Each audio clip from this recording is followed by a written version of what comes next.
The next position we're going to do is the Seiza position, which is brilliant for maintaining the mobility of our knees, our feet and our hips. This position's been used widely across Asia and has been for thousands of years before the invention of chairs. And it's also one of the active rest positions that helps to keep the postural muscles active while we sit. And as I say, it's been used traditionally to eat, drink tea, or just generally rest in this position, which helps to maintain the mobility of especially the knees, but also the ankles, and also the upright postural alignment of the body.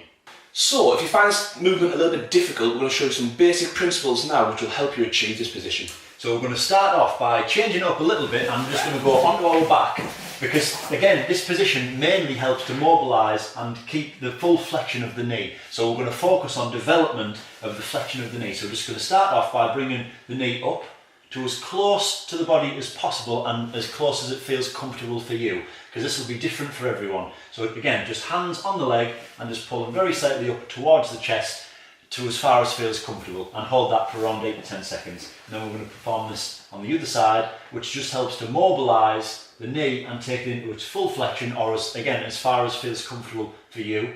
And if you do this regularly over the days, weeks and months, it will start to mobilise these joints so that you can go into the full Seiza position.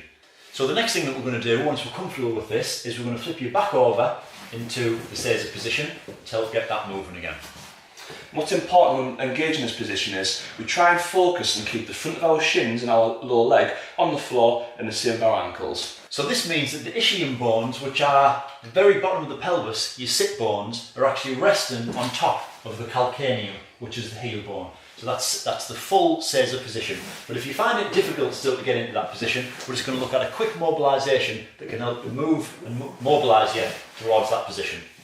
So what we're going to get James to do now is to gently rock back into the position, which helps to mobilise the knees, but again, only going as far as feels comfortable. So just rocking backwards and forwards into and out of that position to work with the range of where you're feeling the tension, especially in the knees and perhaps in the ankles if you've got any stiffnesses around there as well.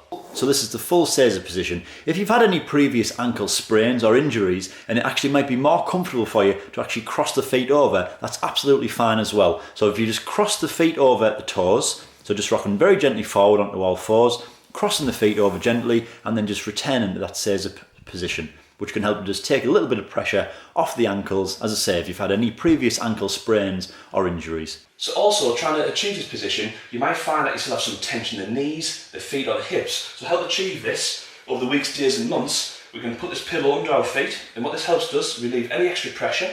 And if that's still uncomfortable, you can add another pillow, there's nothing wrong with that, which totally helps us build up to this position that you're trying to achieve. Again, just work within your own limits. This wants to be a comfy position, and over time it will eventually gently mobilise the knees, which can really help to prevent against osteoarthritis. And you'll get to the point where this becomes a comfy position that you can either go on the computer and drink tea. Again, it's used widely across the Eastern cultures, which helps to maintain mobility of these joints and help prevent against osteoarthritis. It's like anything. Position. Anything, if you don't use it, we lose it. What we're going to look at now as well is a progression from the Seiza position, which can help to mobilise the big toe, but also the plantar fascia underneath the arches of the foot, where a lot of people get tension, pain and irritation as well.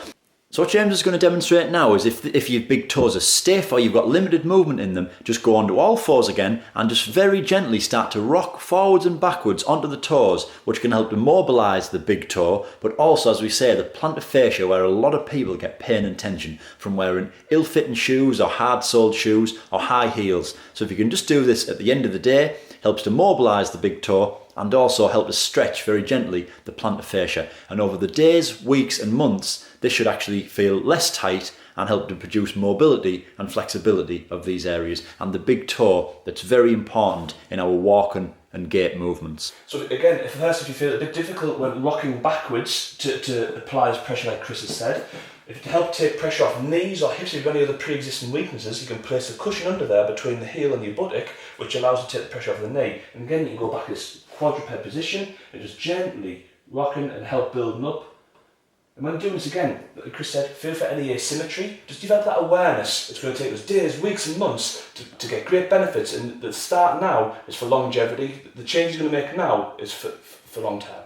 And one of the biggest things is that by maintaining the mobility of the big toes, it actually helps our walking movements, which is our last movement of our phase of our walking. So by increasing the flexibility and mobility of the big toe, we actually can help our walking movements and gait cycle as well.